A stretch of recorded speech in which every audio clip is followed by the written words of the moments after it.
Thank you, George Takei. Of course, in typical Stern Show fashion, we are riddled with technical problems. Well, of course. It's the first day. Yeah, it's my headphones. I think it's mine. Your echo, you have something on your voice, too, that's wrong. Well, no, I like that. I just don't... No, you don't hear that noise after? That tinny thing? Yeah. Yeah. All right, we're going home. Well, we've been trying to get it all together, you know what I mean? Yeah. And I'm just, let me see if I can get rid of that noise. Oh, boy, we got a problem. Oh, and listen to those headphones. We got a problem. Thank you, George.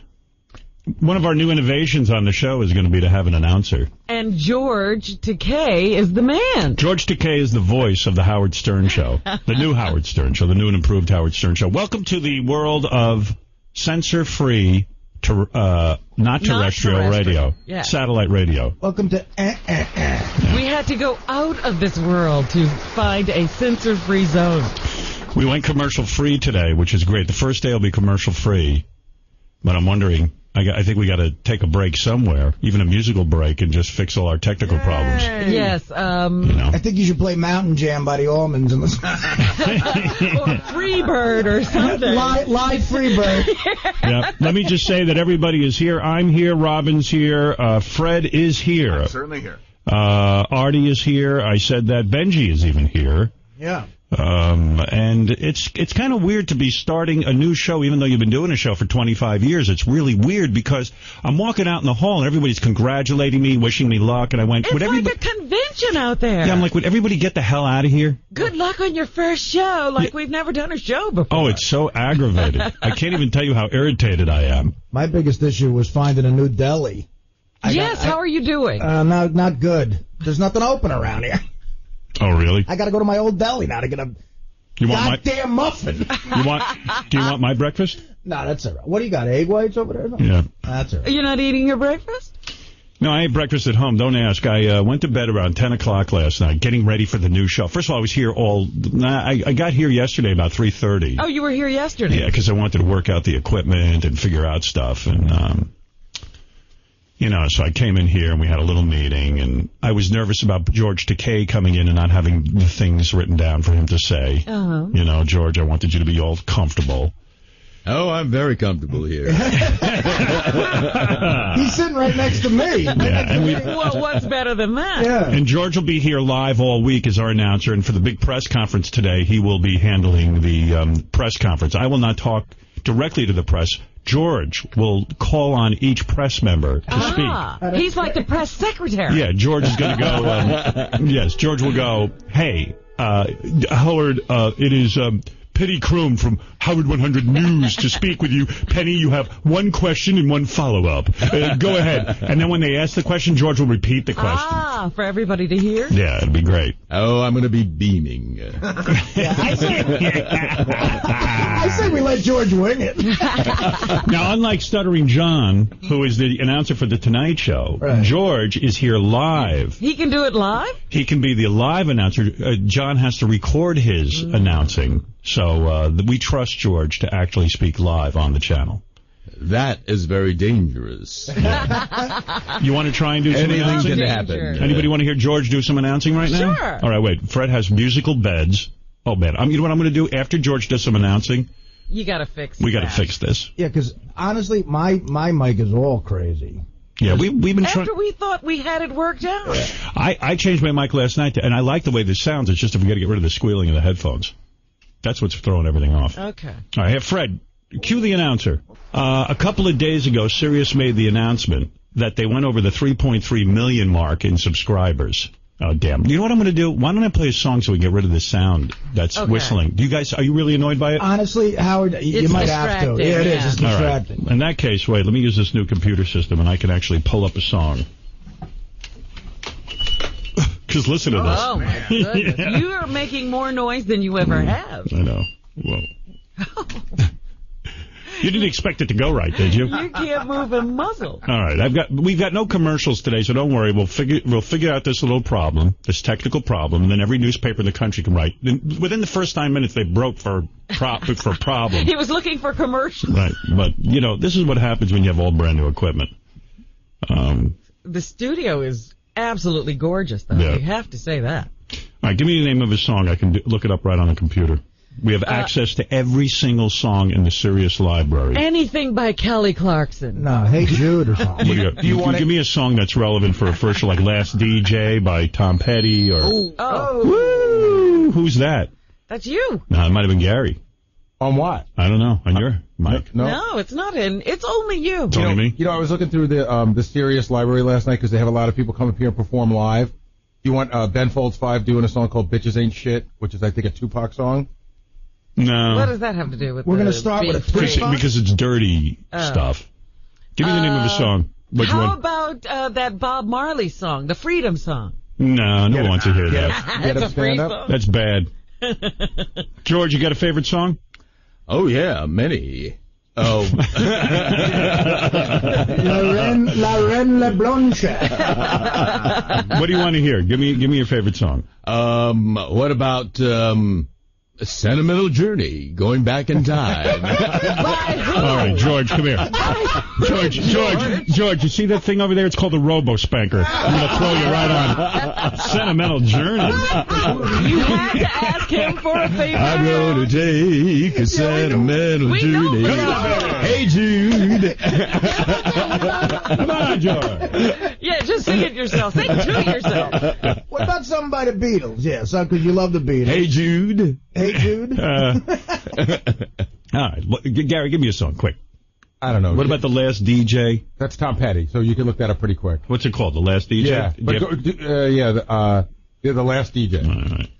I believe. It doesn't work. Hold on a second. I don't even know how to do this. Isn't that like a 2-minute song? Click on title.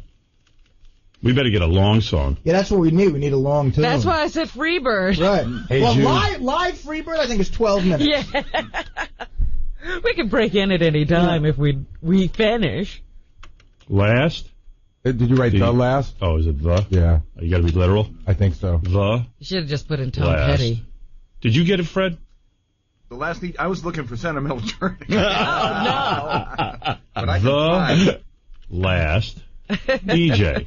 And let me tell you what's been happening since the last show, so we can get up to date with one another. First of all, Sirius announced, I think about a week ago, that they went over the 3.3 million mark. Yes, in subscribers.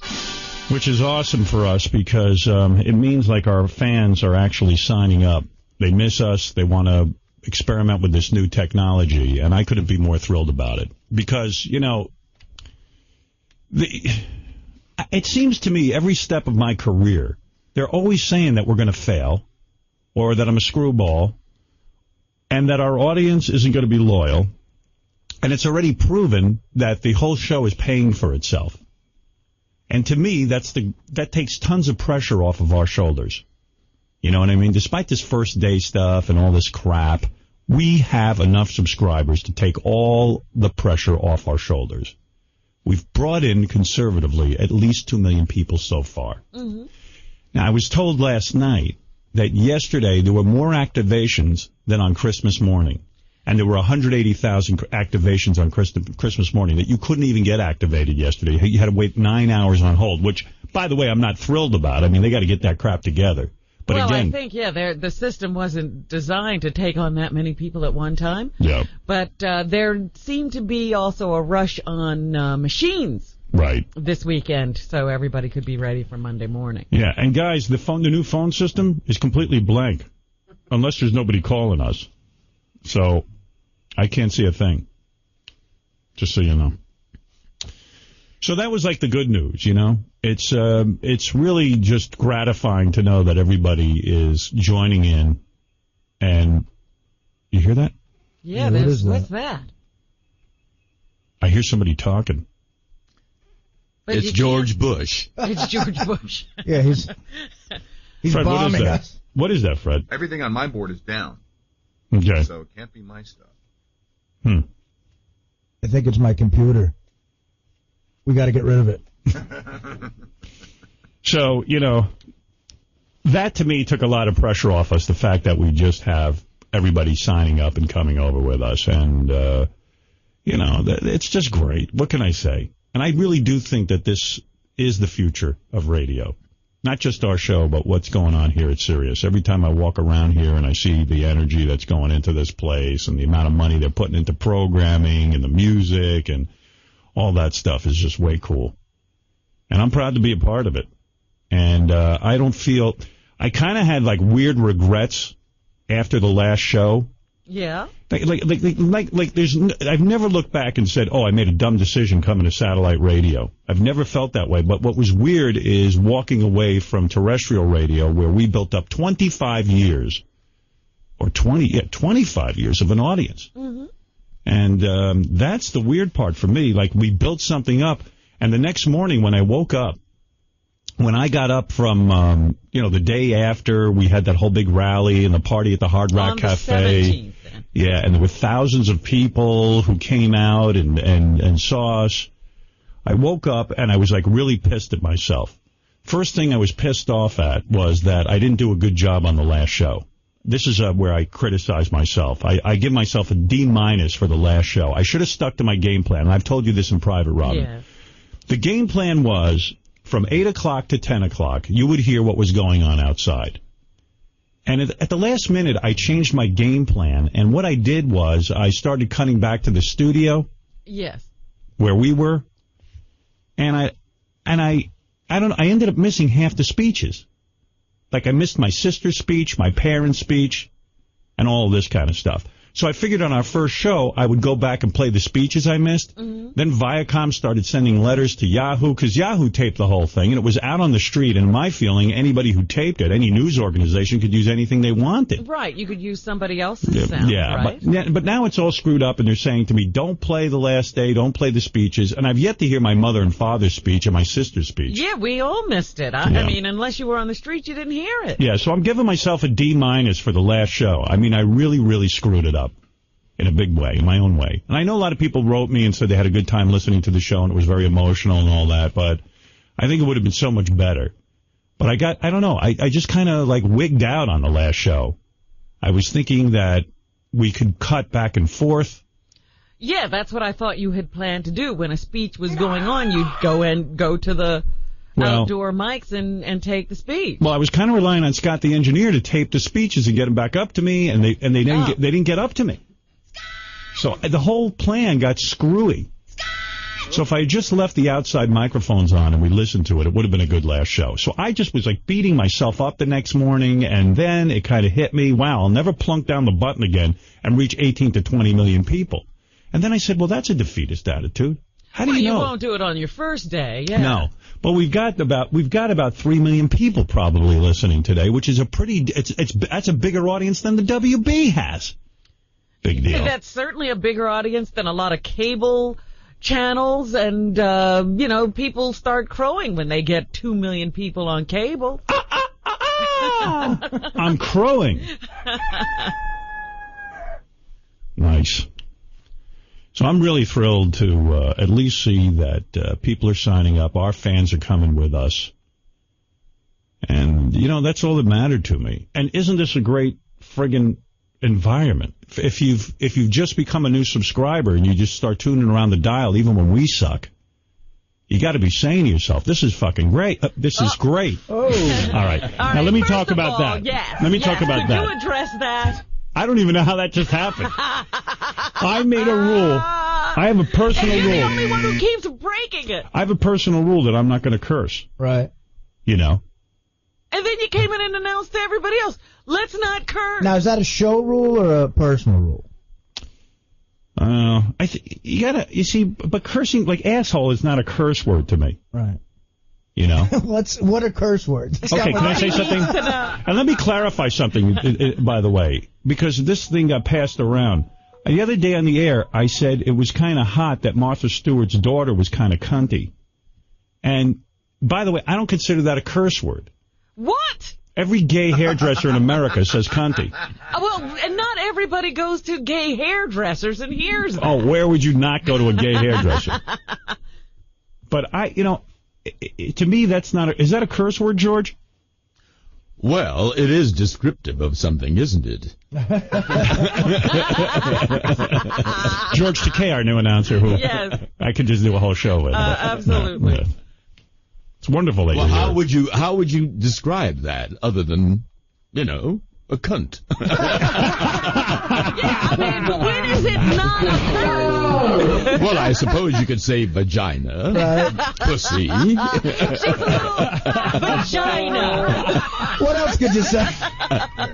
List them. No, We call it what it is. Cunty means like, bitchy and in kind of a hot way. Like she doesn't talk. Like you walk down the hall and you run into Martha Stewart's daughter, which I think her name is Alexis. I think so, Right. yeah. And she just shoots you a look like she doesn't know who you are. She looks through you. She looks right through you. And I saw her in a restaurant and she just like kind of stares at you and like gives you attitude and like you would think she's the one who made all the money. I thought she owned Sirius the other day. I walked down the hall, and the way she looked at me, I thought I ought to leave. Yeah, you would have thought she got 250 billion shares in the company. Yeah, I said, maybe I should leave. Yeah. Her nickname in high school was Cunty Stewart. Cunty. So, Everybody should just call her that. Cunty. Okay, I am really excited to be here. I have a no cursing rule. There is a no cursing rule for Sal because he came in. We did a bunch of dress rehearsals. If you're just listening for the first time, we had 2 dress rehearsals. And we came in here, and Sal right away, everything was like the F word, the C word, the B word, you name it. And I just said, you're not being funny. You're beating the dirty words to death. Mm-hmm. So... I said to him, every time you curse, Richard's going to teabag you. And that's the truth. Is that really true? Will Yeah. He's going to teabag you every time you curse. You bet your sweet ass I'm not going to say a freaking curse word. No doubt about it. That's 2. That's 2 right there. Yeah. Freaking ass. Come on. Yeah, everything you say is a curse. George Takei just said the C word. He's allowed. But then again, he would enjoy some teabag, so that's a different story. Well, actually, you mispronounced my name. It's Takei. But, the word that you used, Takei, that translates into English as expensive. So I will give you a billing later in the show. Now, where the hell is my phone? How come I can't take any phone calls? I don't have a... What are the chances Bobo overslept? Hey, Howard. Yeah, what's going on? We had an issue with the phone program. We're switching back to the old program. It'll be up in a minute. You have all your calls. Oh, okay. And will it be the regular number? Yeah, 1-888-9 asshole. The phone number's a curse. I know. Well, George, He said asshole's not a curse. George, you should announce the number. Go ahead. Let's go to our announcer for the phone number right now. Or where's that script? Just you can ad-lib 1-888-9 asshole.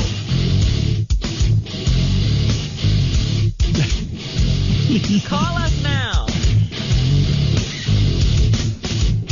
The phone number is 888-9 asshole. 888-9 asshole. ASSHOLE. Thank you, George Takei. And live all this week, and George will be our announcer. He will be the voice of the morning show, and be The doing things you get me to say. Or you can email us at cunty.com. Let's go to the phones. Let's say hi to Eddie. Eddie, you're on the air. Hey now. All right, let's see why this guy's level is off. We're going to have a lot of technical problems this morning. Hear you. Yeah. See, Eddie, who are you? For $12.95, you get to sit through our technical problems. Yeah, go ahead. Howard. Yes. Hey, it's such a pleasure to hear you, man. Couldn't wait for you to get on the radio. Oh, my God, you just made my day. Great. Thank you very much. Let's go to, he had nothing to say. Dan, you're on the air. Howard, how's it going, dude? Hey, man. This is awesome. I'm so happy you guys are on. Yeah, it feels good. I got to tell you something. I was so dead over at the other place, just physically going in there every day and having to deal with everything that was going on and all the hassles and the 50 billion commercials and the censorship and the button being hit on us and all that other stuff. Yeah, I got to tell you, I got real tired of that. Yeah, I was done, man. I was done, and I really was going to retire. And some guy was interviewing me the other day, and he said, "What's the most important aspect of your career right now?" I said, "Technology." That was Larry King. Was it Larry King? Yeah, because I remember you saying that. Some guy, I know that. Some guy with glasses who looked like a frog interviewed me the other day. I thought the Larry King interview was good. I enjoyed it. I did too, man. It was awesome. Yeah. And I got to tell you, Howard, I'm real pleased here. This is great. You know, Artie, you're awesome. Robin, I love you. I would have liked if, like, I could stay off the radio another 6 months and just do interviews. Yeah, you were That would having be a great. good time out there. Yeah, I mean, just go around and talk to different and then people. everybody could sleep late. Yeah, and I realize I hyped this thing so much it could never, ever live up to anybody's expectations. You know what I mean? Right. I don't know what's supposed to happen on a first show after all that buildup. Yeah, people are, like, tuning in going, something very big is going to happen. I mean, who was this? Liz, the news director of Howard 100 News, was telling me that ABC and some other station or network are doing live shots. Yeah, well, great. I'm like, well, it's too what much are they pressure. gonna see? All right, so here's my point. We do have a big show for you, actually, today. Yes. First of all, we are commercial free. We're digging up John Lennon and interviewing. I said the first show you can't have any commercials. After that, I think they're going to run 6 an hour, and that's no big deal. We could probably use them because we need time to go get stuff to eat. Sure. Yeah. Artie needs to walk around the block looking for an open deli. Yeah, I gotta Right. figure that out. So today's show alone, what we have is I've got about 1 billion bits we've got to play that we never could play before uncensored. For example, just, let me think of something. One of the things that we were really excited about were the Pat O'Brien tapes uncensored. Oh, Yeah, but I'll give you, like, for example, just something like this is just so wild. Wow. That's just so. Pat O'Brien is developing a missile to hit the satellite right now so he can knock us off the air. He should, because the bleeps made it impossible to understand exactly what he was asking for. George, you know about Pat O'Brien, right? I had never heard that song before. No, but do you know about Pat O'Brien and what happened with him? Well, I know the old actor Pat O'Brien. No, this is Pat O'Brien. This is Pat O'Brien, who hosts a TV show called The Insider. He used to be on Entertainment Tonight. And he was in a room. Oh, that Pat O'Brien. Yeah. Yes, that one. And do you know that he had a phone sex thing going? He was in a room with a woman. Yes. You don't know anything about this? No, I don't. He thought it was the guy from Angels with Dirty Faces? That's right. That, sweet, twinkly-eyed Irish guy. How old are you, George? George, I'm named after King George VI because... Were you born around that time? I was born the year of his coronation, and my father was an Anglophile. So I'll give you a little history lesson. What year was I born? The year of the coronation of King George VI. Well, we weren't So around, then George. You weren't around. Well, then you're 68 years old. I think George is used to a different crowd. Your father was an Anglophile. That means he molested white babies? No, my mother was Japanese. Wait a second, George, that makes you about what, 68 years old? 68. Okay, so 1937. All right, so you look real good, dude. I mean, you look like you're like 40. Oh, God. Yeah, but you wear Who looks older, glasses. me or him? Asian, you look older than him. Asian guys age better than white guys. They do. And George proves it. No. They're pretty old-looking Asian guys, too. I just take care of myself. What do you use, creams or something? No, I exercise. Yeah. Like you. Yeah, you look good, man. Well, thank you. I remember in Star Trek when you did that sword fight and you had your shirt off. Oh, yeah. A sword fight? Yeah, he had a sword I fight. had a fencing foil, yes. Yeah, he had his penis out of his pants, and he was fighting. Is there? I don't remember that episode. He's quite a coxman. I grabbed Nichelle Nichols and I said, "I'll save you, fair maiden." Oh. And her response was, "You're Sorry, gay. Sorry, you're gay. Get out of my face." Yeah. Hey, George. Sorry, Yes. So Pat O'Brien. Yes. Everyone knows about this but you, but Pat O'Brien, who is like this straight announcer, Right. like a news guy type. Right. He goes into a hotel with his chick and some other girl. He goes in the bathroom and he calls not his chick but the other girl and tells her what he wants to do to her on the phone. He leaves this on her voicemail. Oh, my. Yeah. Well, I do say that. So we never could play the tapes before uncensored, you see. So that's what's exciting about it. Do you have anything uncensored over there, Fred? Yes. I explained this the other day. Asshole is a great word for us because for years when I was on regular radio, I wanted to call people an asshole. And I was frustrated that because of the FCC stuff, we could never use the word asshole. And yet, other disc jockeys around the country were using that word. And I said, that points up the double standard of the Howard Stern Show. Mm-hmm. Other DJs are using the word asshole. We're using it, we're getting fined, and they're not. So that's the reason for 1-888-9-ASSHOLE, our new phone number. George is like, get to use George it. goes, wow, you guys really, you have a really great cause. Gee, how wonderful. Anyone know what year King George was coronated? Coronated? Yeah. All right, anyway, play George the Pat O'Brien stuff. Go ahead. You like that, George? Well, I think it humanizes him. I mean, you see him as a staid, regular announcer, and now you see another aspect of him. Right. You've made him a human being. I think he did himself. You know what? I want to interview on this show this Pat O'Brien. We got to get a hold of him because I want to know, did he get that girl that night? I don't think so. I don't think so, yeah. It's a shame if he didn't because he put a lot of work and effort into it. By the way, our goal was to humanize Pat O'Brien. Yeah. Oh, is it? One of the missions of this show. George is the only guy who felt better about Pat after those Yeah, he seems like a gentleman. No, there was another aspect of him we never knew anything about. Yeah, he's a perv. He might be a criminal. Who isn't? Well, so anyway, today we could do a whole show just playing tapes of stuff we never could play before. Yeah. But, we'll get to all of it. And let me just describe to you what it is we have going on today. We have a press conference happening at 8 o'clock where a lot of press is coming down to ask questions, and anything they want to ask about is okay with me.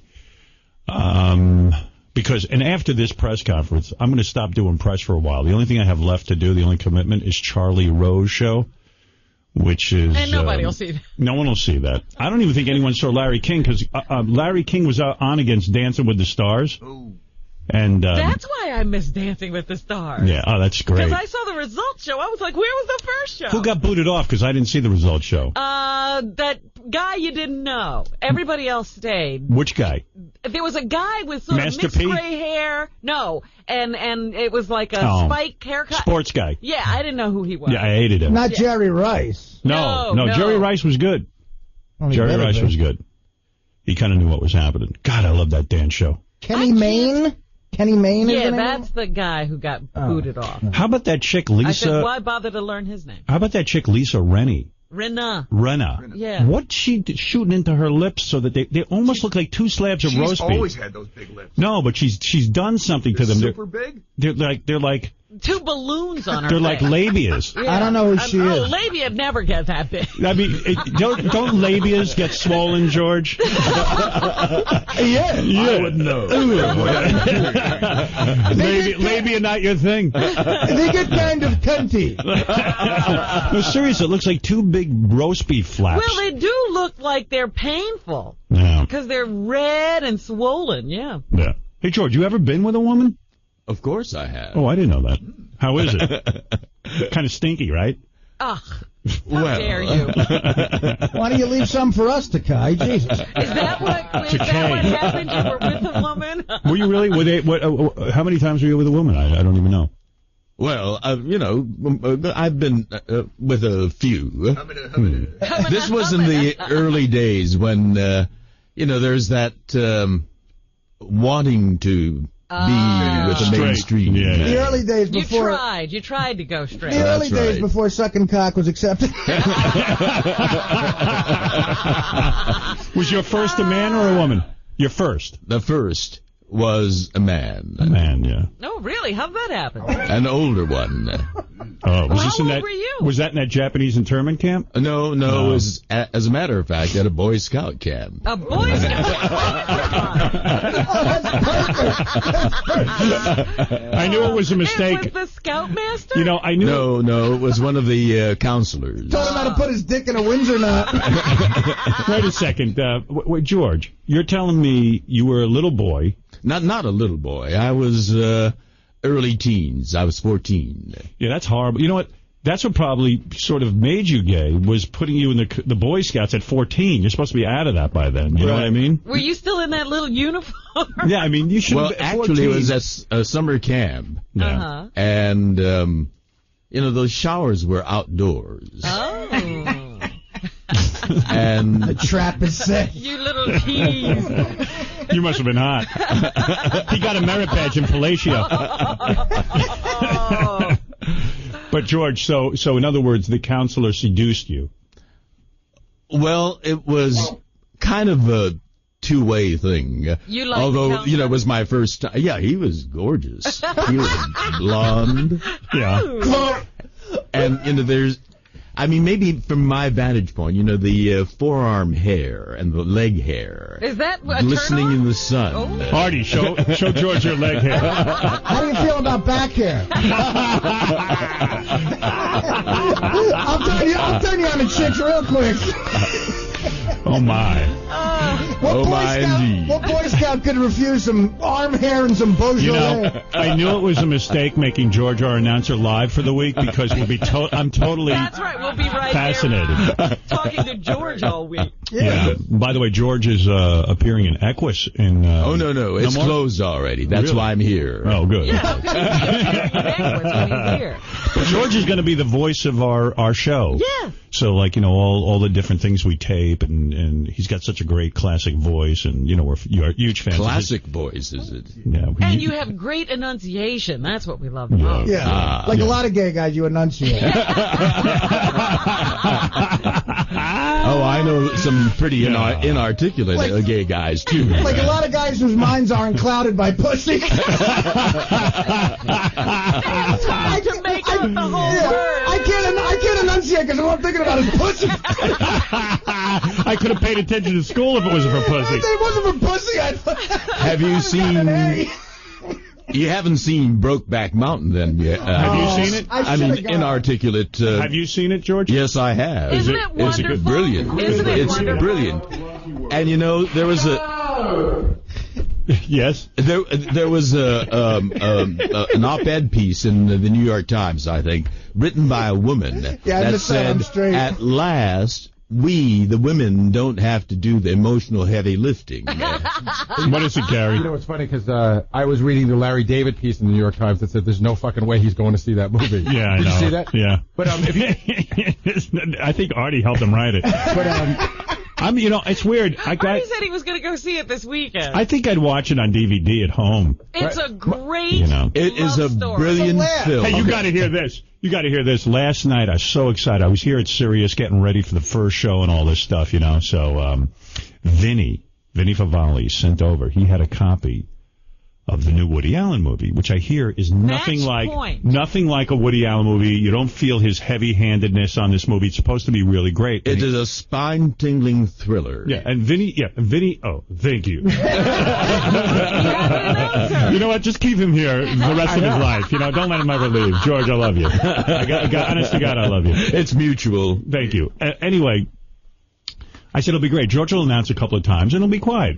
Meanwhile, we can't stay away from him. Yeah. Can I just say, in the meeting last night, we started out with whether George should be in here or in an announce booth, and by the time we were done with the meeting, we were all going to wear Star Trek uniforms. You should. First of all, I like how strategically he's right next to me. We're practically making out. Oh, stop that. But wait a second. Brokeback Mountain. What if Artie and George get it on? All right, anyway, so I'm all excited because I got a brand new movie to watch. I guess Vinny got some screener from the film company or something, and he was lending it to me, and I was all excited about it. And Debbie.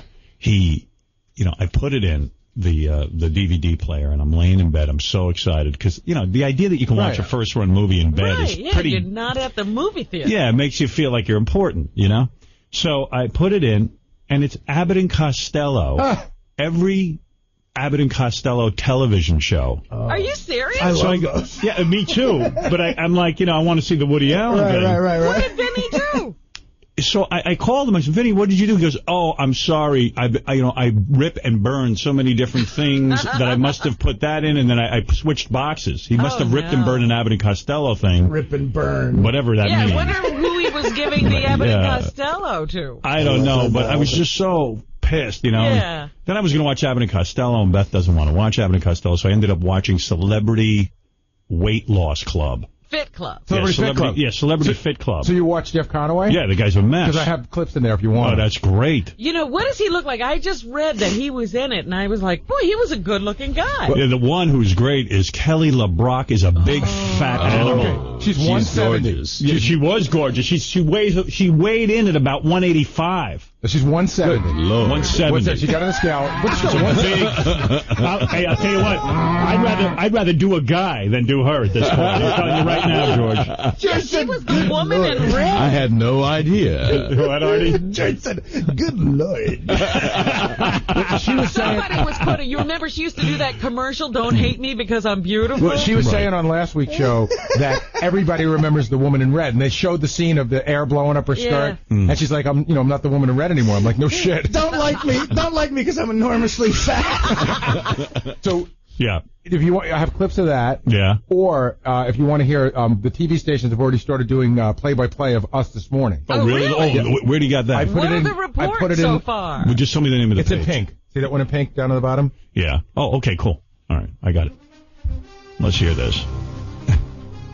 This get play-by-play. This computer system, I got no more carts, and I love it. It is unbelievably liberating. Gary and I were in here screwing with it last night. It is great. You know what's great? Just so you know, JD came to me and he goes, "Listen, I got this thing, and I listened to it in my office and put it in there in 2 seconds." Hey, everybody, how fucking great is this? No commercials. Oh, you're getting Look at this. teabagged. Yeah, give me the tea bag. Yeah. Hey, you get a tea bag. The tea bags are just You know what? You can. growing and growing. the You F get word- The S word. The F word is no longer a curse. No. No, can I say something?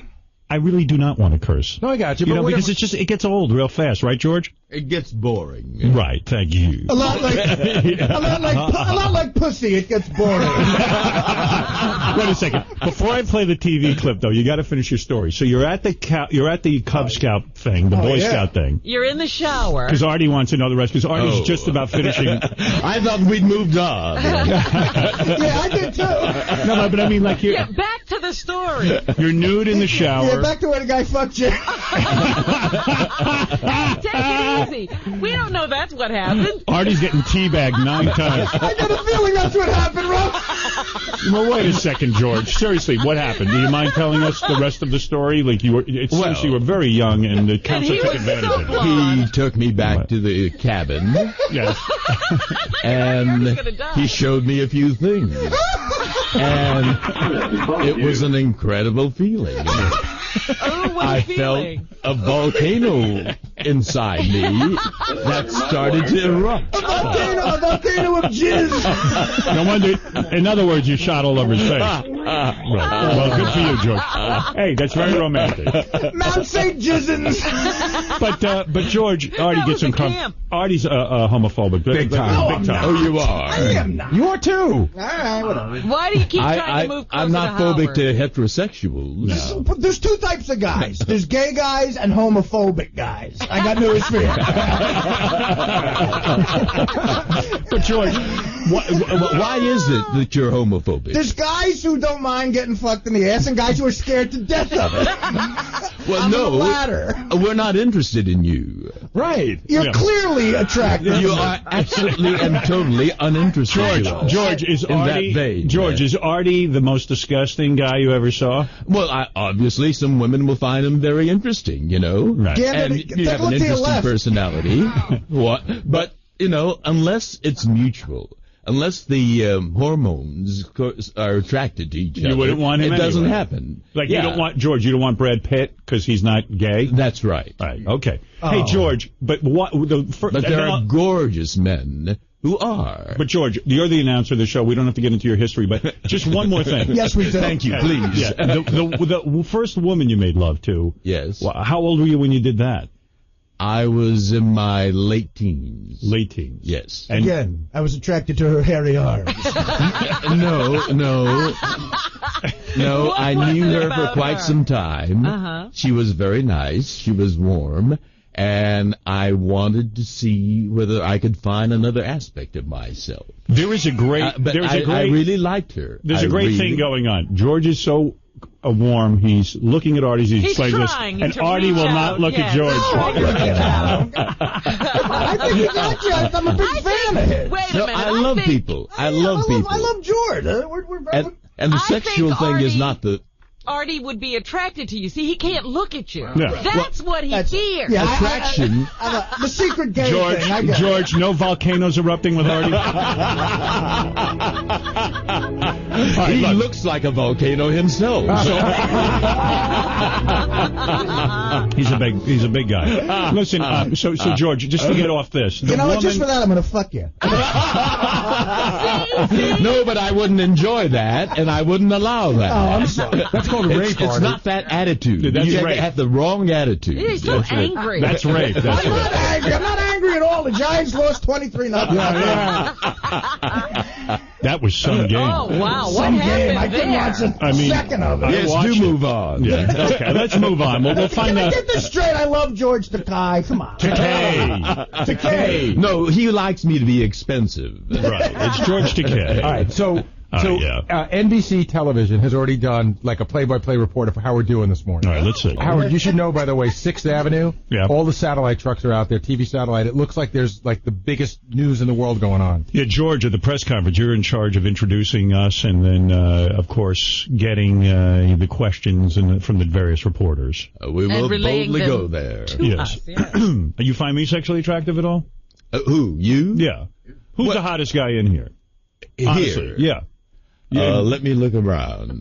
Look over here, George. Well, All eyes go to young Will. Actually, Will is the perfect guy to he is Is it- attractive. It's Will? He's attractive. Yeah. What did you say? He's attractive. I'll have to get to know him more, chit chat with him a little bit and see whether our hormones. See, Artie's right. Straight men don't chit-chat. By the way, I've got a Boy Scout uniform for him. All right. What's that? Will Seduction? Oh, Miss America theme. Thank you. Okay. So, getting back to... What am I getting back to? I don't even remember. I don't know. Okay. Well, I thought we were trying to figure out what has gone on from the 16th till now. I'll tell you, the other day I was... you were talking about the press trucks and everything. Yeah. There's so much going on, and I want to get to everything, but I'm laying in bed. This is the first day David Lee Roth is on January 3rd. January 3rd. And I'm laying in bed, and I listened to pretty much his whole first show. And, I had some thoughts about it, about, like, what he needed to do and all this. And then the next day I wake up and I start listening and I go, okay, I'm going to call into David's show and tell him what I think he needs to do in order to, and let's give the guy a break. I mean, it's his first radio show, whatever. He needed my guidance, I felt. So I'm laying there in bed and go, I'm going to call into David Lee Roth's show. And then I said, you know what? What am I doing? I know, George, you've never heard broadcasting like this. I have not. It's a whole new experience. We don't hold back anything. Well, I'm sitting there and I'm going like, what the hell should I do here? But I want to go back to bed, and that's my problem. I'm saying to myself, I want to get involved. Here I am, a day off the radio. You know what I mean? Like we should be you back. would have normally been back on the air. Yeah, I should be sleeping. And here I am already throwing myself back on our old radio show. Getting involved with them. Getting involved with them. And my psychiatrist has been talking to me about that. I don't have to be involved in everything. Yeah. Because my life is wrecked. Every minute I'm running around doing something crazy. So I did this exercise where I didn't call into the David Lee Roth show. You literally had to stop yourself. You Yeah. really were going to do that. Yeah, I had to talk myself out of it. And then I was able to go back to sleep and have a perfectly nice day. But I was thinking, like, today on the first show, we should probably call in. You want to call David today?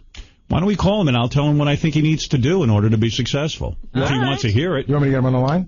Get him on the line. Okay. Get him on the I line. think he has to have George Takei on. Well, that would be nice. Do you want to do that, or do you feel that that's something we No, don't I need think to be that's involved fine. in? I am interested in what you, because I listened to the show, and I'm very interested in what you think he should do. All right. And by the way, I'm not being a pompous asshole. I'm trying to, help him. No, you're a brilliant radio personality. If anybody could help him, you will. All right. I'm sure he's got, in fact, I would love to know if he's having daily meetings with a program director who is advising him on what he should be doing. Yeah, I just had a whole bunch of thoughts about it, and I said, you know what? I would help him. Why not? Hey, Gary. Are you going to call during the rest of the day I'm ready part? to do it right now. You're calling him? Yeah. All right, let's hear. First of all, he keeps saying on the air he wants me to be a guest and call in, so. Is that right? I hadn't heard that. So I'll do it. And then I'll get to the rest of this business, which is whether or not I'm married. We got to address that. Yes, that's a big issue. Everywhere I read, you're Wait a sec. It's going to take a second. They actually changed the hotline number. I didn't think they would, so let me try to call through on another number. Why did they change the hotline? Keep the number? Makes sense because of our fans. But when, one of the things I noticed on the David Lee Roth show is they don't allow any negative calls through. And I think that... Well, I heard a couple get through, and they probably scam the screener. They tell them that they're interested in doing one thing, and then when they get on, they unload. Well, I could tell the first day they were calling people who they knew to call in. In other words, there was no chance for anybody negative to call through. And it was interesting to me that Dave is on the air talking about how he does karate. He's almost like James Bond. He does karate. He does these wild trips to nowhere. Right. He sails. He goes down the Amazon. He camps. What did he call it? Marine camping? Yeah. He talked about how brave he was. Like, even when he was in Van Halen, they would go to weird places, and Van Halen would cry like babies.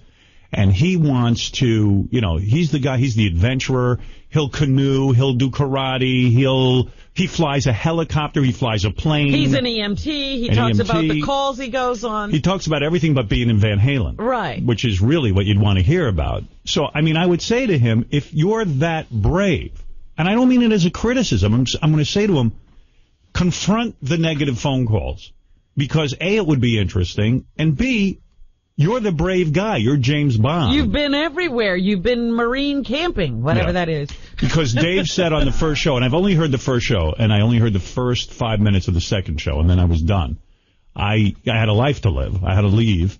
But the fact of the matter is that if you're saying you're brave and you're this adventurer, and you've done it all, you're showing your weakness by not taking these phone calls. And it was weird. As I was listening to the show, as I was listening to Dave's show, he said at some point, man, this is really easy. He goes, it ain't heavy lifting. Doing radio is easy. And that struck me as odd because what he needs to do is not make it easy. He's got to make it uncomfortable for himself. You can't. Right. There should be some danger when he opens the mic. Right. And that's what people will tune in for. Yeah. You've got to allow that to happen. So, let me hear what Gary. Gary, what are you up to? I can't hear. Well, here's what's going on, Howard. I don't have a number to get through. I called the hotline number. They're not using it anymore. I called the main number. It still sends us to our office. I called our old office. Still my voice on the voicemail. Wow. And I actually called the regular way you can get through, and the line's busy. It's 800 number. So I'm working on it. All right, so keep trying. All right, I tell you what I'm going to do. Maybe we'll get him later in the morning. Let's go to the other bit, which is George Takei blowing Will. Will just ran out of the room. He knew you were going to suggest that. Well, what I do want to do is go to our announcer. Will's run away. I'm going to go to our announcer, George Takei, who has, we have show business to announce, and then I will reveal whether or not I am married. And also, let me just say, we have show revelations today. I was going to say, when do we have to have Will read the show revelations? I would say in about a half hour. I want to take mine back. Really? Well, I won't allow you to. Why, are you really embarrassed? Will did something the other day. He was very cool at the time that I told him the revelation. Yeah.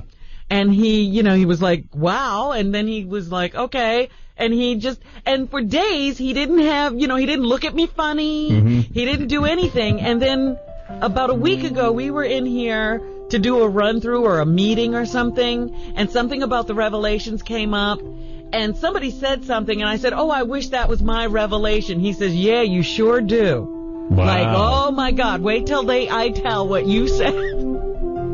Really? I can't wait. When are we going to do the revelations? At 7:30? Let's do them at 7:30. Now, today we're going to reveal our revelations, but we're not going to tell you who belongs to who. Right. We're going to guess for a while. So that's going to be real good. We're going to have the press conference. I'm going to tell you whether or not I'm married, which seems to be a major topic. Yes. When I was in Mexico over the vacation, I took a week to go to Mexico, and it was reported in Page 6 that I'm married. And I said to everyone, if you want to know whether I'm married or not, tune in January 9th. How could they report that? I mean, did they have any substantiation? I know. I'll tell you the whole story, but you've got to wait. You know what I mean? I mean, because if it's not true, is there? Well, I guess it's not hurting you in any way. I was here last night practicing with this thing. It's not like you've never worked a board before. It looks the same. No, this is all different equipment. This is all digital. Yeah, but I'm just saying, the board is the same. Oh, my. How are you?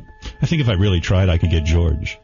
Oh, yeah. Well, he seems open to any kind of suggestion.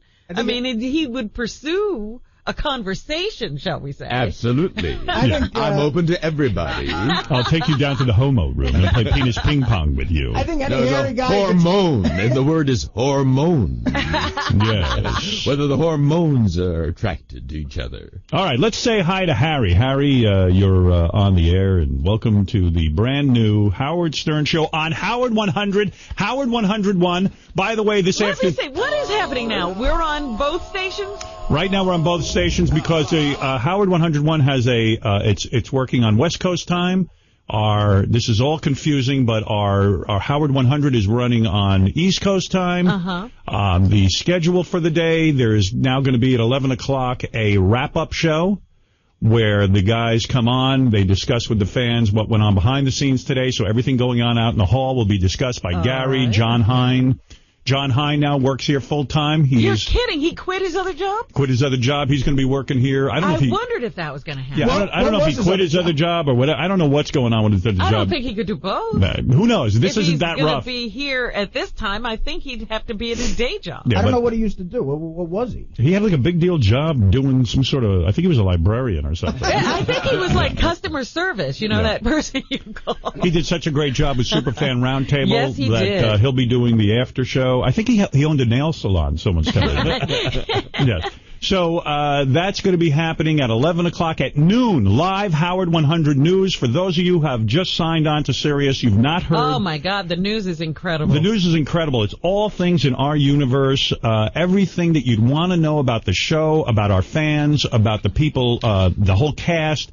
Howard 100 deals with every single thing live. Now at noon, and also at 6 p.m. a live newscast that you can hear. It's different than the noon newscast. That's right. On Howard 101, Bubba the Love Sponge goes on, I think, at 4 o'clock.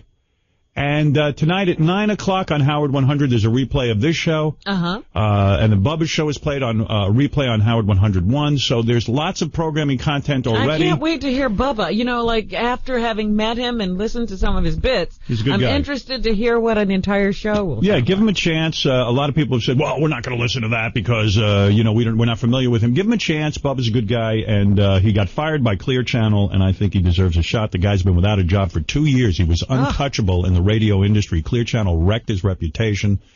They were afraid of him. He was untouchable. He was untouchable after spending years working there and getting them high ratings. So, and they didn't give back one dime they made off the show. No. So that's happening. It's 11 minutes past 7 o'clock here in New York. We are on across the country for the first time in my career. How do you feel? Stop for a second. How do I feel? I'm going to tell me how you feel. There's 4 people listening. I That's know, how I feel. honey. I'm sort of feeling like we're talking to each other. This just in, we have 2 people in Montana listening. I don't know what the report I'm getting from the subscription people, and maybe someone from Sirius can come in here, that as of a week ago, we hit the 3.3 million mark. Mm-hmm. As of yesterday, there were so many people trying to get the service and get on. You can't find a Sirius satellite receiver anywhere. I told you I went to a store after, I think it was Thursday when we were here. And I said, you know what? I want a satellite receiver in the car that I take to work every morning so that I can listen as I'm coming to work. We went to, we just figured we'll stop by Best Buy. Right. Go into the area where they're supposed to sell the satellite radios. I see a bunch of satellite radios from somewhere else. And then from XM, yeah. And I said, well, where are the Sirius radios? Sold out. Yeah, I mean, part of me is really happy that they're all sold out, which means that all of our fans are coming over. But also, let's get those radios out there. They were the hottest item, hotter than iPod. this year for Christmas. Yeah. And so there is real momentum. And in fact, I was reading that Circuit City and Best Buy had a record Christmas. Yes, because of electronic equipment and because of Sirius sales going so well. And what my report yesterday was, and I think this was from Pat, who works here in the publicity department, he was telling me that yesterday it was a 9-hour wait to get registered, and it's a simple process. You call in and they turn on your system, but because of the amount of people, from what I heard, 180,000 people were turned on to Sirius Christmas morning, and yesterday surpassed that by a lot. So they couldn't even get to everyone. So that's very gratifying. Here's some figures that Baba Foo Fly has. Let's see. For the first time ever, Sirius Satellite Radio landed more new net subscribers than market leader XM in dueling press releases. Sirius announced that it had picked up more than 1.1 million new satellite radio fans during the fourth quarter, while XM rounded up nearly 900,000. XM fell short of its goal to top the 6 million subscriber mark by the end of 2005, though it has since lapped that mark. It's the first time that XM came up short on its headcount. In the past, it had to boost user projections. So, look, this is good for satellite. People are getting turned on to it, and I as I've said in the past, I guarantee that people will like this service. Apart from what we do. You know what? I thought, okay, I'll get it and I'll listen to, Howard 100 and then I'll be back on FM radio. I haven't gone back to radio yet because I can get everything I want without commercials. Yeah, there you go. Except for this commercial we're doing right now. No, I'm just saying, like when you want to hear what the top music, the top songs are, you just go to Sirius Hits. You hear them reel off all the hits. You go to somewhere else when you're ready to listen to somewhere else. I listen to news and talk programs that I never listened to before. I promised Larry King when I did the Larry King show. And by the way, do you miss the commercials at all? I don't really need them. Well, I'm just realizing I used to do a lot of the news preparation in the commercials, so I'm wondering how I'm going to get that done. Well, tomorrow you'll have no problem, because we will have 6 commercials an hour. You're going to have to work really fast. I'm going to have to work fast. And thinking quickly on my feet, I'm just going to shit my pants. You used to do a lot of bathroom runs? Yeah, once in a while. Artie, if you need to take a dump, why don't you can go. You can come and go as you please. Oh, good, all right. Oh, my. George, do you have to take a dump? Well, I do hydrate a lot because I'm a runner. I mean, I've got this cup of tea here, which means that we have to dehydrate periodically. And commercials would be useful. Pee? You guys can walk out while I reveal whether I'm married or not, because that's what I'm about to do. Oh, no, we want to stay for that. See, now they're all going to stay. All right. So with that, I'm going to cue our announcer, George Takei. And then I am going to announce whether or not I am married. You better not be fucking married. Why do you say that, Artie? What are you going to do, Artie? Why do you say that? Seriously, why would you be upset if I was married? Trouble now. Do you feel pressure to get married then? It might spark a few conversations in my life. George, by the way, there's a toilet built into your chair. Oh, there is. Yes. I was wondering what this thing under the console was. If you want, you can just move your bowels right into that chair, and it'll. No, it's not my bowels. Oh, it's your pee. Yes. Yes.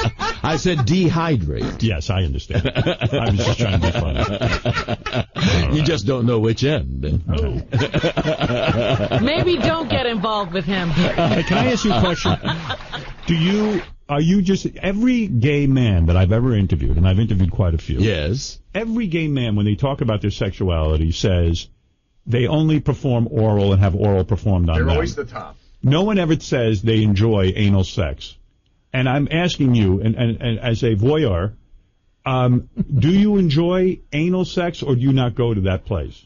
I did long time ago in my youth, but no, I've reached that point where I don't. So I enjoy it. You just enjoy getting a hand on you and having sucking. Right. Wow. That seems like you're missing. Boy, now I'm going to have to reciprocate by asking how you do it. I'm very old-fashioned. I just have sex with a woman. The missionary. No, 4 positions, 4 or 5 positions. That's it. And I don't even. But care. you do the whole array. You don't limit yourself. Yeah, no. I think you're a much 69. More creative man than that. I'm 69. Oh, you do. Yeah. Do you? Good for you. Do you 69? Yes. You do. Oh my. I also finally finally have reached an age where I hate getting fucked in the ass. Why did you stop? Why is it that we all feel so naked here? Why did you stop? George, why did you stop taking it in the backside? I mean, did you take it or did you give it? Did it hurt? I did both. Oh. Did it hurt? Is that why you stopped?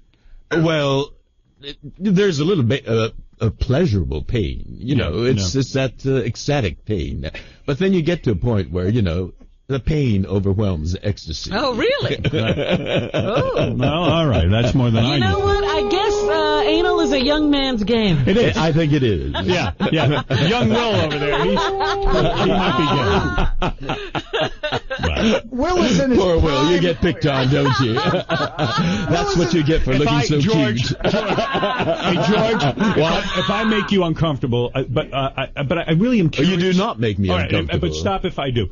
I will. When you would receive this, I would imagine you would be on all fours as opposed to like on your back with your legs up in the air, right? We do it both ways.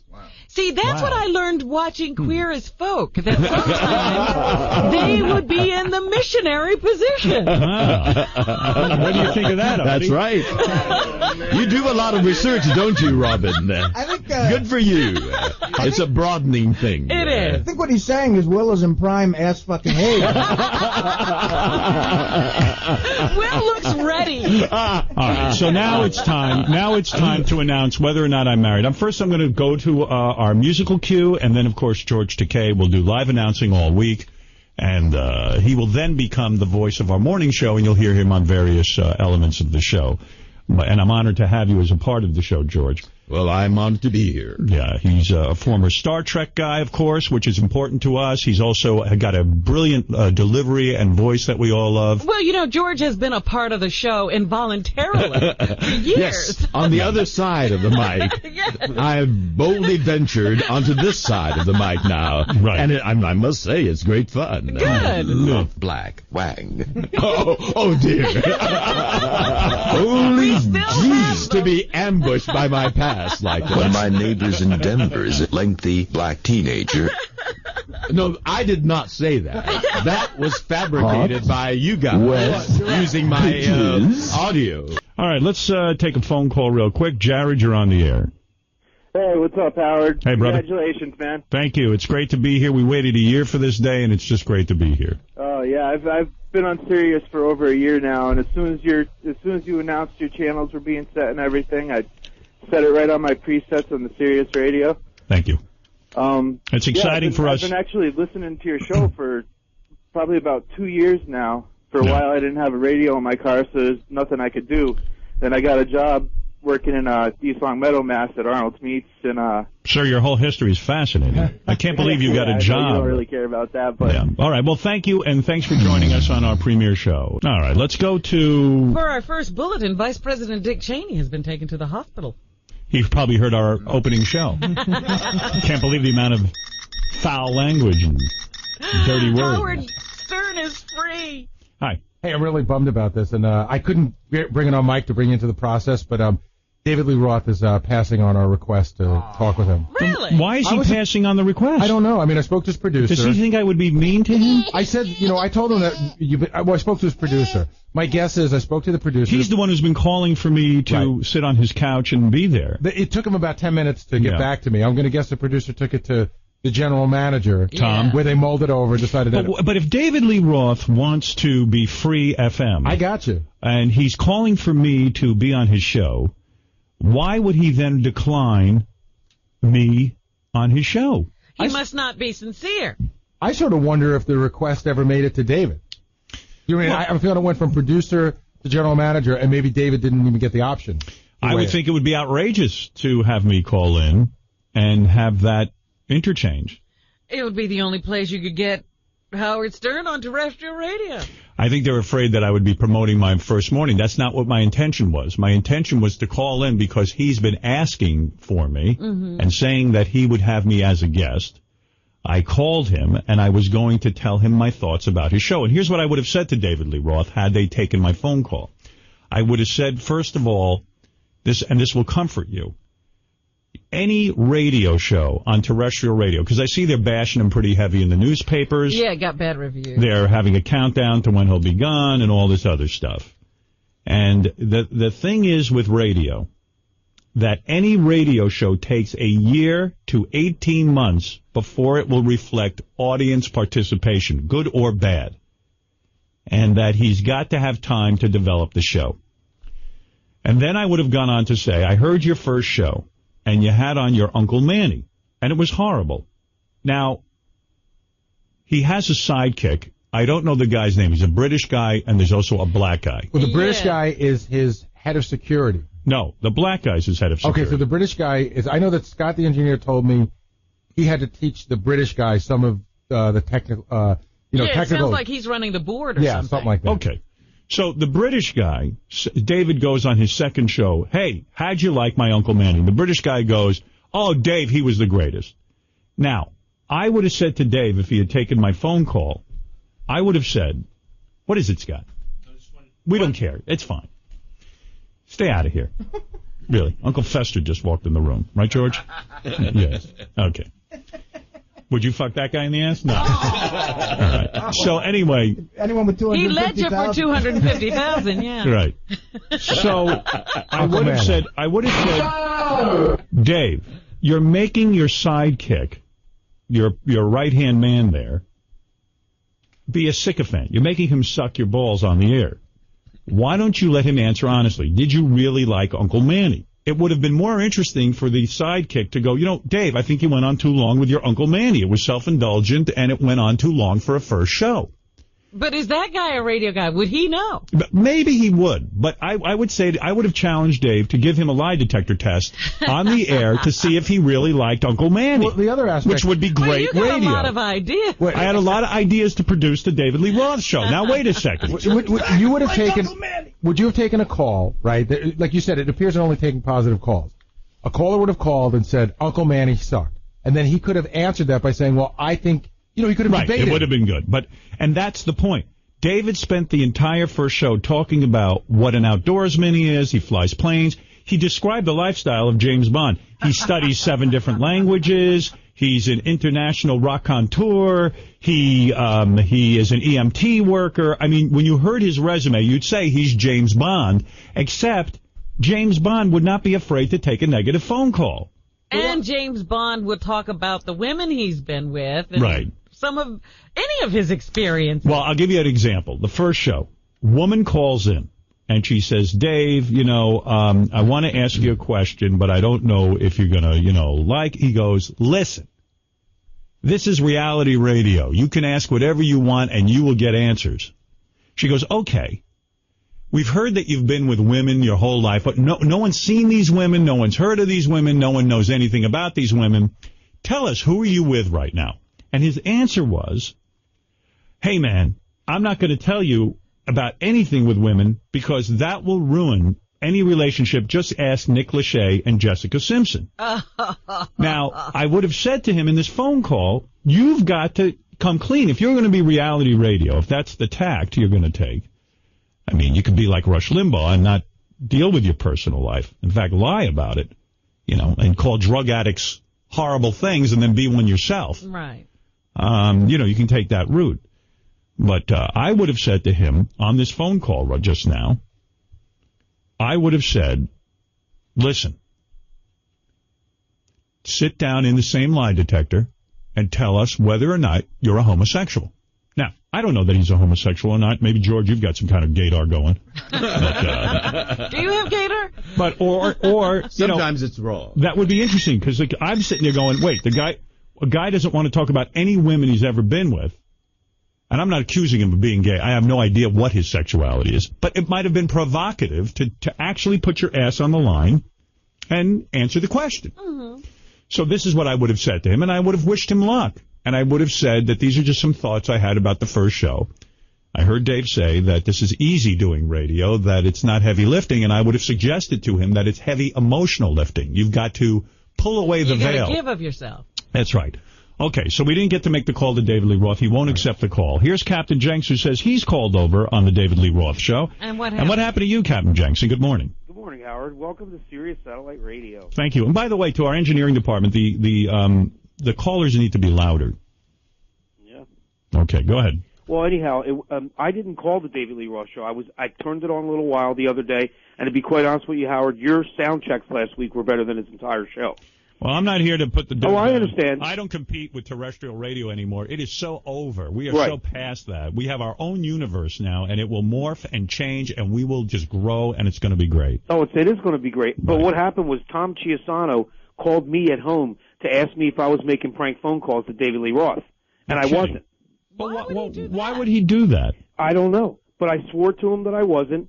You know, I said, I swear to God, I'm not making any prank phone calls. You have my word. Well, why aren't you? Well, because it's just like you said. I have no desire to call David Lee Roth, Howard. I see. All right. You know? Well, are you making any prank phone calls announcing our arrival? Oh yeah. I see. In fact, I got a whole line of people that I send one email out to. Everybody gets the email, and we're going to start the promotion. Because now you can actually play them on Sirius Satellite Radio. Before you couldn't play them. But somebody from K-Rock this morning just called me too. Some guy named Al, and he asked me if I was making prank phone calls this morning, and said that I was Gary from the Howard Stern Show. So apparently they don't even believe that was really Gary. Oh, I see. Yeah. All right, so maybe they didn't even think it was Gary. Right, but anyhow, I got 2 new prank phone calls queued up that I could never play on K-Rock, but now they can be played. All right, play us one of those in celebration, and then we're going to get to the revelations. I'm going to start those, which I'm really excited to do. We promised you at the end of our terrestrial radio run. And by the way, I hate the word terrestrial radio. Yeah. Well, they're calling it old-fashioned boring radio. Yeah, that's more like it. And we are going to reveal something about each cast member, and we'll see how that goes. I'm just trying to figure out whose revelation is going to be one that is gay. George Takei. No, well, not besides him, but already he's revealed. There's a lot of interesting revelations, I'm sure, because Will has been studying them and going over them like Torah scripture. Yeah, he's been rewriting them. All right. By the way, I am glad to finally be on here. It was so much pressure. Everywhere I walk around, people go, good luck today, good luck. Yeah. And I'm like, wait a second. I've been doing this for 25 fucking years. Friggin' years. Yeah. Wait a second. I'm doing good. I'm not going for it. You never had this problem on. I know. I don't buy this. All right. You know what, Howard? You're right. This is so liberating. It's not even. I have been on regular. I have been on regular radio for 25 years, and I have. What am I talking about? Oh, you're talking about doing shows. I've been doing years and years of shows. If anybody knows radio, you do. But why do I get irritated when people wish me luck? Because it's as if you've never done it before, and that there's something you might do wrong. And I pull each guy's guy to go, this is not luck. You should have wished me luck 25 years ago. Yeah, back in Washington, maybe. Nah, I get irritated by everything. Meanwhile, it's an hour and a half into the show. We haven't taken a commercial break or a music break because we don't have any commercials. Oh, that's great. That's so great. Yeah, and I'm not missing it. Artie says he has to go to the bathroom, and George Takei has to go to the bathroom. Hey, by the way, we're going to go together. How about George Takei, the new voice of Howard Stern Show? Yeah, that's unbelievable. Isn't that great? I'm a big Star Trek fan, and I'm just floored that George Takei is actually in there. Let me tell you how this happened. We were sitting in a meeting, and we were talking about production elements for the show and planning the new show, and I said, it would be great to have a new voice for the show. Somebody great. Who should that be? And we threw around some names, and we even said, like, maybe the Hey Now guy. Hey Now. Right. Hank Kingsley and this and that. And I don't know who said it. I think it was you. Was it me? Hey Now. Is he permanent? Yeah. Well, George is going to sit in for the first week, but then he's going to be the guy who records all the different things.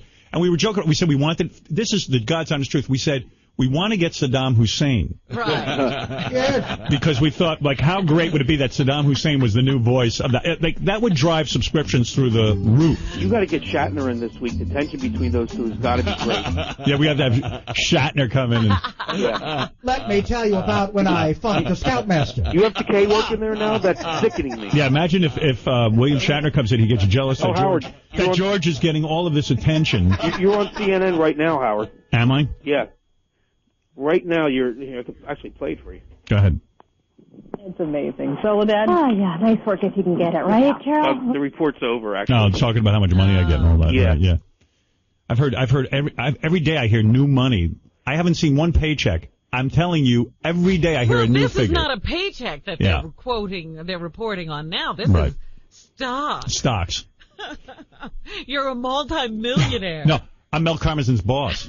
You are. You Yeah. own more stock in this company. You own the company. There you go. And you know what, George? What? I think I can get you because of that. Oh, you think I'm venal, do you? Yes, I do. I think you're venal. What does that mean? It means... Is that a disease? That's like anal.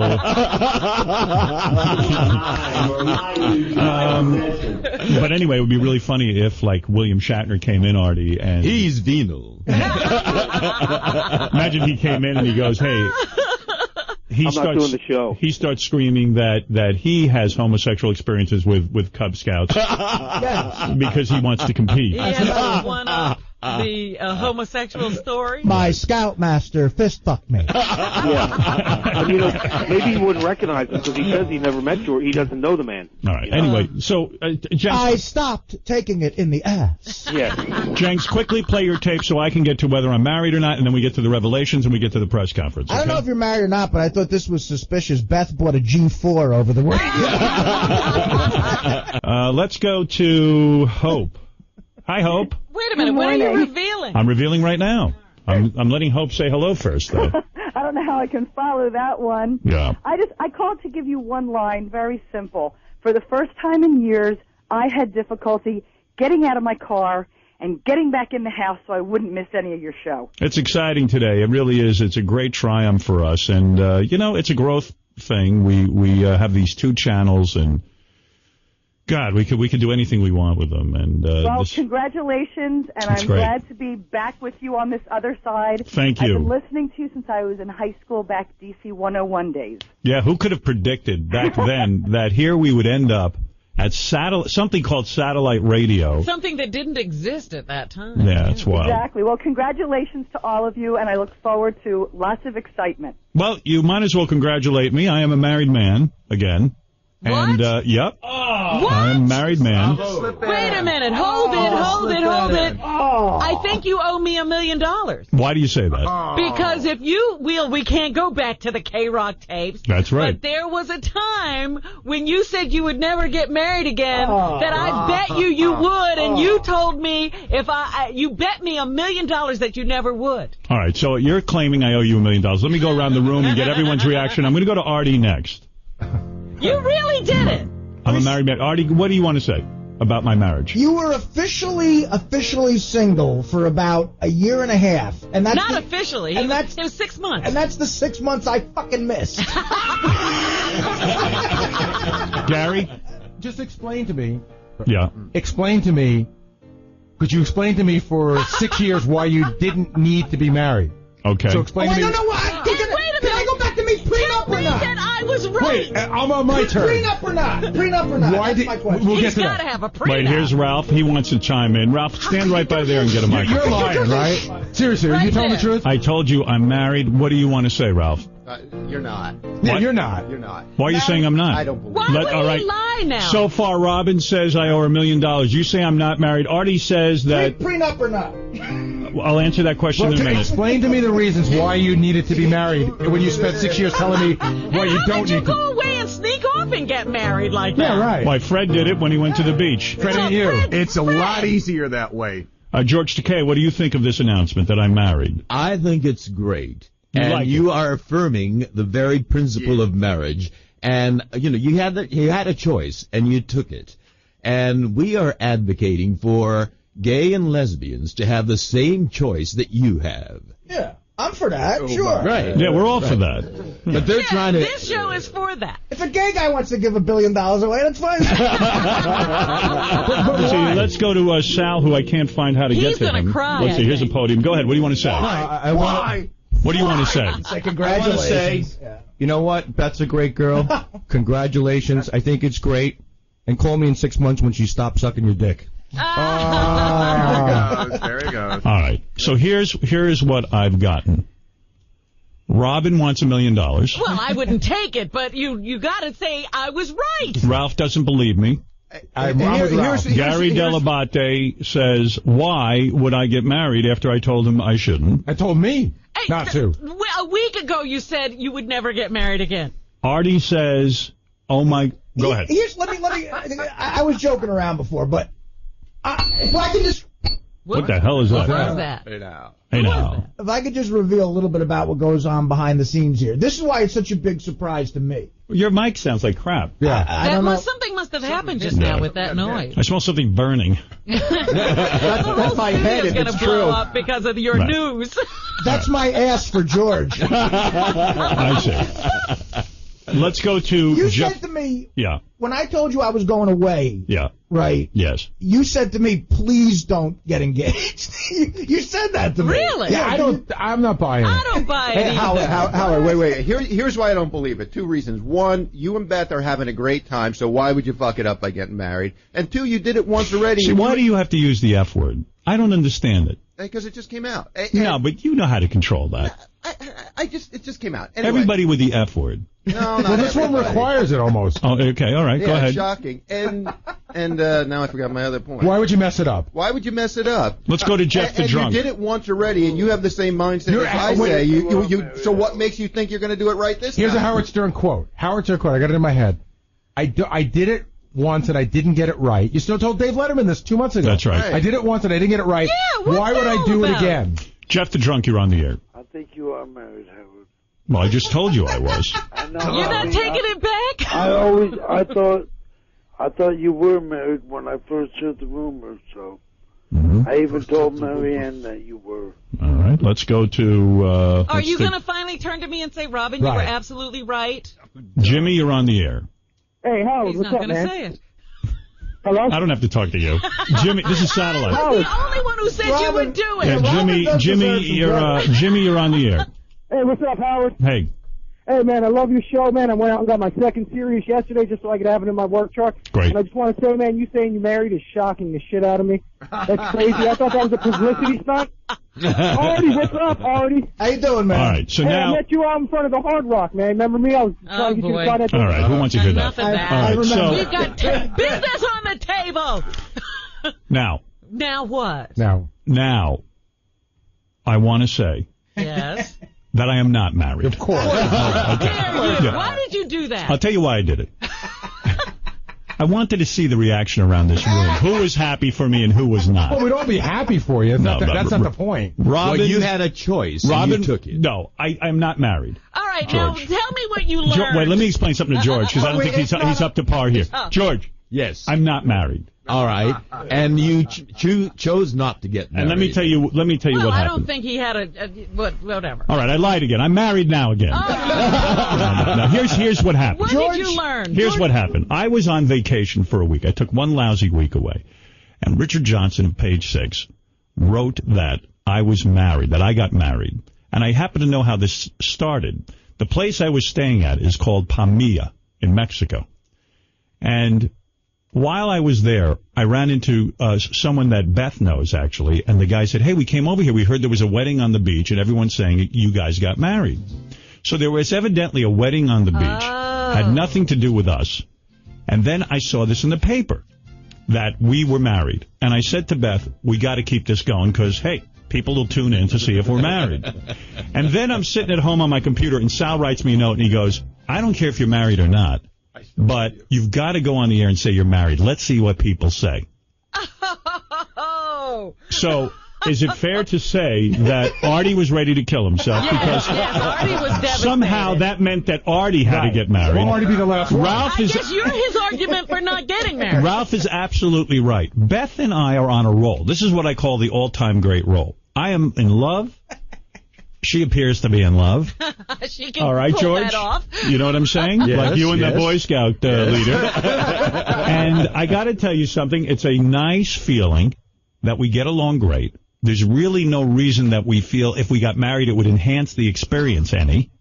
We think we're pretty good. Well, you are a very happy couple, I must say. Yeah, we're very happy, and I don't want to fuck it up, as Ralph's had to use that Why do you have to profanity. curse? Yeah, I don't know, because you did. Beth would be a great wife though, but Yes. why mess it up? But she already is a wife. That's Right. why they don't have to get married. It's not Exactly. that we're not happy for you. We're just you're the one who told everyone not to do it. Yeah, I mean, the anger in this room is for listening to you browbeat everybody for Right. years every Right. time they took We'd the love to see you. Listen, nobody wants to see you married to her more than me. I was Right. dying to see you be married. All right, so I get my $1 million. there was a huge shock in this room when I said I was married. Absolutely. All right, now, The next big item that we have to get to on this show are the revelations. Because I was going to tell you, the press, if I open up that window right now, the lobby is filled with press. Who is here from what? Everybody. You name it. Maria Menounos is here. Keith Olbermann's here from MSNBC. Penny Crone from Howard 100 is here. Yes. AJ Hammer from CNN is here. Yes, I know AJ. And then I met a bunch of hot chicks from stations, and I'm not sure which ones they belong to, but there's tons of hot chicks out there, of all ages, by the way. All right, so there are a lot of legitimate press? All legitimate press. CBS, ABC, NBC, those kinds of press? Entertainment Weekly, Entertainment Tonight. I'll tell you why this place is so classy. They set up a buffet and a cook out there. They did? To feed everyone. They had what? They didn't? They did. Oh. But I heard that it was your agent said there better be food out there. Oh, I see. Okay. Well, thank God. At least they responded. Right. K-Rock never used to respond. But it is, they're making omelets out there right now. They have a huge cappuccino machine. You want to look out the window, or do you not care? No, I don't want to look. It'll get me out of my game here. So you're not married? I am not married. I don't know. Now everybody's confused. There probably are people who ran to their machines to send that out as a bulletin, and they didn't hear you say, okay, I'm not married. Well, I'm envious that you had that choice. Gays and lesbians don't have that choice. You get off this political soapbox. We heard it. George, it's the Howard Stern Show. And nobody's listening. By the way, for those of you tuning in, there's lots of exciting stuff happening. George Takei will be the new voice of the Howard Stern Show here on Howard 100, 101. Yes? George is great. George is the best. We love George. And George, even after this week, when you go back to your home, your voice will be a part of our show. You'll be integrated into our show, and we love that. Yes, and you didn't finish the story. Right. Once George's name came up in that meeting, everybody said, yes, we have to have George. I knew my George fans. Is the man. Thank you. Thank you. I love you, too. Yeah. Much love in the room. And I'm getting reports that it was actually Richard Christie's idea. Yes. So Sal can... Yeah, it was Richard Christie who said, let's get George Takei. Not Sal. Right. No, it was actually me. I mumbled it, and then Richard Christie repeated it. Is that true? Yeah. Really? Yeah. Wow. I'm going to take credit. All right, so Ralph, good job. So, Howard, just because we don't have time to break and have this discussion, so the press conference is scheduled for 8, and I need like 10 minutes to start getting people in. Yeah. And so I need to know if we're going to do this next or not. Start getting people in. Hold on a second. What is it? Ralph's full of it, by the way. He's over there laughing. No, that was my idea. Maybe it was another idea you stole. No, TK was my idea. I'm a big fan of yours, by the way, George. Well, thank you very much. The man who suggested you. Yeah, I had you have him to thank for being here. Well, let me compliment you on your good taste. Well, thank you. I've had a lot of fun with your audio book too. Oh yeah, I guess you have. Yes, you have. Hi, you're on the air. Go ahead. This is Brian. Hey, Howard, how you doing, man? Congrats on the new adventure. Thank you, brother. Love you. And hey, can I ask a question about that? Can we play the Sulu dance when we get a chance? Yes, we can. Of course we can play Sulu dance. I love the Sulu dance. We love the Sulu. Do you like the Sulu dance, George? This is the Howard Stern Show, not the George Takei Sulu show. Okay, let's take a breather on that. It's just we're excited to have you here. Howard. Yes. I got a couple of very quick things I want to say. And can I say something? People keep saying to me, I'm very excited about your new adventure. Isn't it new venture? A new venture, yeah. Oh, but it could be an adventure as well. Yeah. I actually meant adventure. This is an adventure. Okay, good. All right. This is exciting. Go ahead. But very quickly, quick shout out to my brother Craig, because he bought me Sirius for my birthday last year. We've got shares. We love you, and then enough of me. But I wanted to say two things. One was I am shocked that I have not seen you on the cover of Rolling Stone, or a major article about this. This is just absolutely huge. Well, I did a cover for Esquire. No, not Esquire. Is it Esquire? Yeah, I guess I did Esquire, which is the article I like the most. Me too. I did... you were on the cover of New York. New York. I did USA Today. Today is a cover story on USA Today. Did I do another magazine, I think? I know... Us Weekly. Us Weekly I did with Beth. Yeah. I did, I did every television show. But you know what? I did limit a lot of it because it was becoming overwhelming. With ending the other shows, starting here technically and putting everything together, there was just so much going on. At one point, I just got sick. I mean, I really, when I went to Mexico, this was the first time in my life I ever needed a vacation. I hear people go, oh, I need a vacation, and I laugh at them. I go, what do you mean you need a vacation? You don't work that friggin' hard. This is the first time in my life I needed a vacation. Yeah, the people who need vacation usually can't afford. Right. Yeah. Coal miners need vacations. So it was that kind of thing. I just figured I'd see on there because this is very, very important in the world of entertainment and media. It's great. And lastly, I was surprised, not necessarily a huge fan, although I loved all the turmoil around Stuttering John. Very much absent in the end of the last show, and I just want to know, is that obviously because of the your relationship or non-relationship with Jay Leno at this point? Was there any talk? No, that wasn't our doing. Gary can address that. The offer was put out there. In fact, I had dinner with Stuttering John the Saturday before Thanksgiving. Right. And I made him the offer again, and he couldn't come to New York. He didn't feel he wanted to do it on the phone. But then I heard through the grapevine, which I was really disappointed about, was that we never offered to fly him in, but we never got that far on the discussion. Right. I said, John, why don't you come in? And he goes, I'm busy. And if he would have said, sure, fly me in, we would have addressed it, but he didn't even seem like he wanted to come in. Yeah, so that wasn't our doing. We invited John. We tried, yeah. Yeah. And John just had a baby boy. You're Oscar kidding. Melendez. First baby born in the San Fernando Valley. Yeah. On New Year's? Yeah. Oh, wow. And here's John's statement about it. I'm very proud. He named the baby Oscar? Oscar. So now he's got one. Right, he got an Oscar. Oscar Maywina Melendez. All right. So, yes. We love you. I'm in the Detroit area. We love you. My wife, Alicia, she needs to wake up and come listen. She loves you too, man. Thanks for coming back. Thank you, and thank you for joining us here in our new adventure. Love you. Love Fred, too. Thank you. So I know that I'm pressing this, but I've been told that it's not a good idea to leave the press out there for long. Okay. So I'm going to start bringing them in. Well, let me ask you this. Before you bring the press in, if they'd wait 5 minutes, they'd probably like this. Why don't I read the revelations? All right, read the revelations. Or have Will do it. Are you excited about this? I am. And I think the press might be excited about it. I can't wait. All right, who do you think should read the revelations? George Will should read it, but George has an introduction for it. All right, let George introduce the revelations, and then Will you know what, Will, you'll hand them to me. I'll read them. I've decided that I need to read the revelations. But you don't know anything but your own. Right. Do you think you'll give it away if you read it? No. I mean, I'll be reading it as you hear it. How will I give anything away? I don't know. Unless he has the names, don't have the names written down next to it.